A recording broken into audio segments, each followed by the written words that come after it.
Doing great. Doing great. How y'all doing? Good. Y'all doing all right? Y'all sure? Okay, I just try to make sure, man. Hope y'all having and enjoying y'all lives, man. It's a good life to live. Yeah. I want to ask you about receivers and what they've done the first two games. How do you feel they're creating separation so far? I feel like guys are out there battling throughout the games. There's some opportunities out there, and we got to make sure that we're coming down with those opportunities. So that's just the expectation, and we're continuously working on it, doing different things in practice to simulate those things and put them in a position to be able to, recall things based on experience, muscle memory. Hey, Coach, how was your position group just gearing up to prepare to go on the road, in that hostile environment? That crowd noise can be a distraction sometimes. So how was it just preparing just to get ready for that and everything? Hopefully it's motivating them, to be quite honest about it. It's going to be a loud environment. It's going to be a hostile environment, and we like to talk about details in this offense. So we're going to allow the details to give us the opportunity to put ourselves in position to win the football game. And of course, that includes the crowd noise and making sure that we're not jumping off sides, seeing the ball snap, different things as it relates to the cadence and so on and so forth. So there's no doubt about it. I wanted to motivate these guys so that we can go out there and execute at a high level so that we are better than what we were the last week. That's our job every week. It's supposed to be our best game to date, and this one should be our best game to date. What have you seen from their secondary, and how much has Coach Hitch kind of maybe helped, give some insight into that? You know what?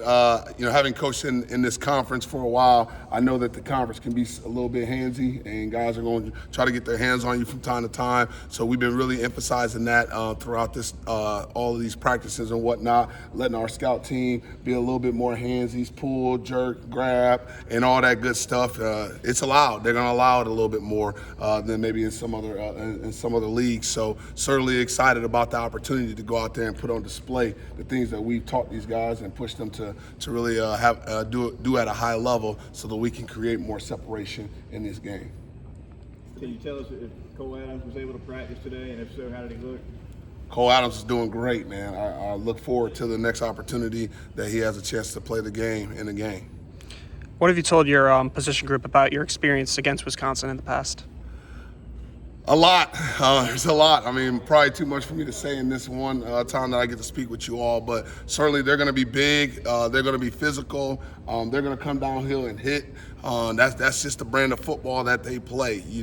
Up in Wisconsin, it's a little bit colder. It's a little bit more burly, few more beards out there, all right, coming out of face masks and whatnot. So I told them just be prepared to see a bunch of grizzly bears up there, okay? And we got to be able to go out there and defeat the grizzly bears. So just putting pressure on them. I pulled up that movie with Hector and Achilles, letting them know and understand, hey, we should be going up there asking for this challenge, and calling for them, wanting them to compete against these guys. And certainly I think that we're getting there to being prepared for this challenge. When you look at Ryan, you don't necessarily see blocker, but I think, at least according to PFF, he led the receiving group in blocking the past two games. Just what does he offer in terms of that part of his game? I guess I would ask you guys, what when you look at somebody tells you blocker, I don't really know what that is.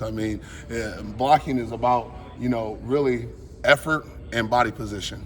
If you can get in great body position and you have great effort, then that's great blocking.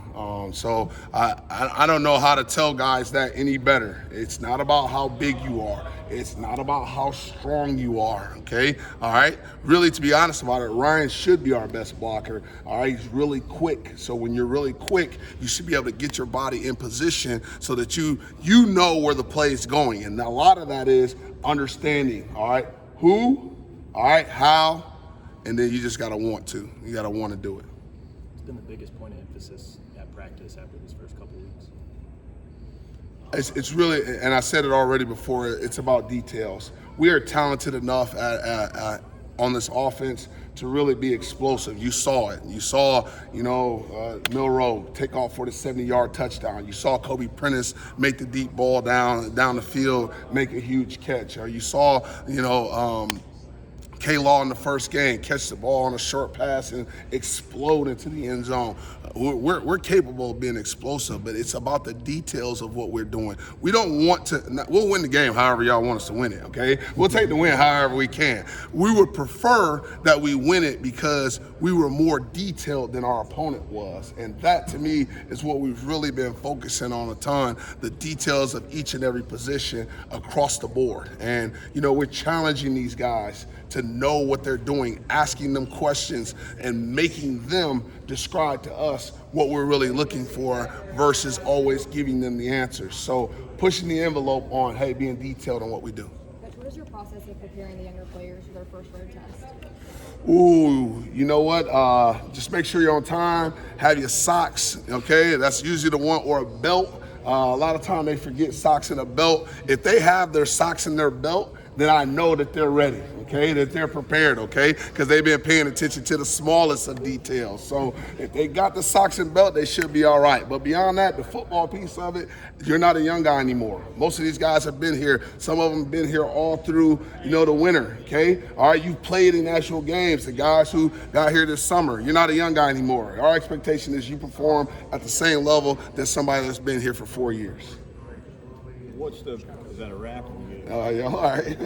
Coach Kirk McNair. I know who you are, brother. I know who you are. I was just doesn't have anything to do with the game. I wonder if you made it down to R&R yet.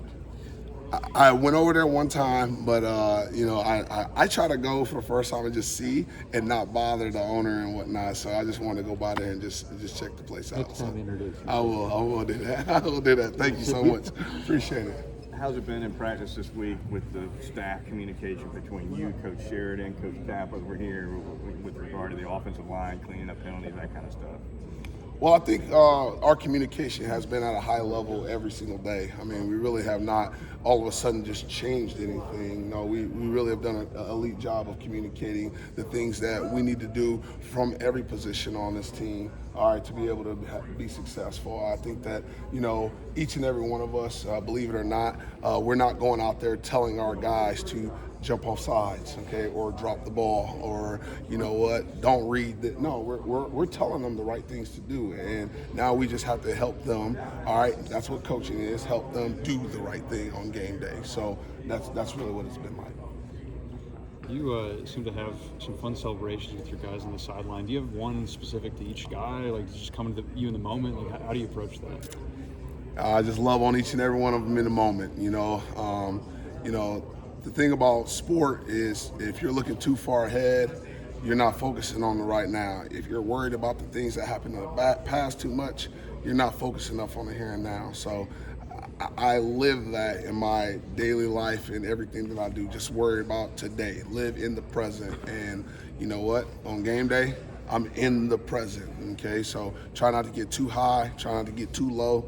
My coach used to tell me all the time, don't be an Otis elevator. So I don't even know if they make Otis elevators anymore, going too high or going too low. I try to stay pretty even keeled on game day. Now in practice, that's where I can go crazy and do all the things I really like to do. So there's no choreographed for each have? one, Okay.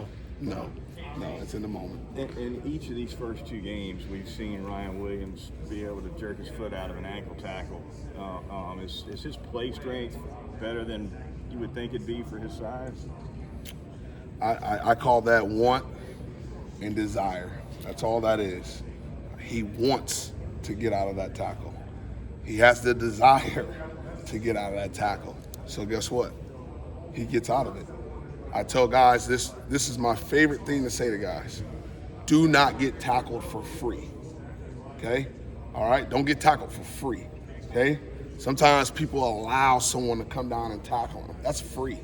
You gave them a free opportunity. Make them have to pay the piper to be able to tackle you. And he does a great job of doing that. You got the same philosophy on running out of bounds? Oh yeah, it's hell. Don't go out of bounds. That's going to hell. Okay. Hey, when you go out of bounds, that's like going to hell. You know, you want him to turn up and run through somebody's face. Okay, like that's what I want. Now, timing of the game. If we're in 2 minutes, you got to be cognizant of where we're at in the game. But I'm not a advocate for guys running out of bounds. That's for somebody else. Last one.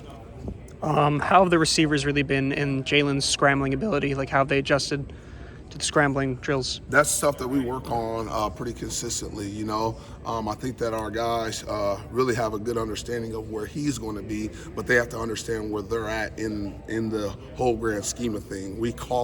We actually have a word for it. We call it dice rules. And so when you think about a 5 on a dice, okay, there's spots on the dice that each guy has to hit. So we do work on it, and obviously just know where you're at on the dice. Thanks. Thank you, Coach. Thanks, Coach. Thank you.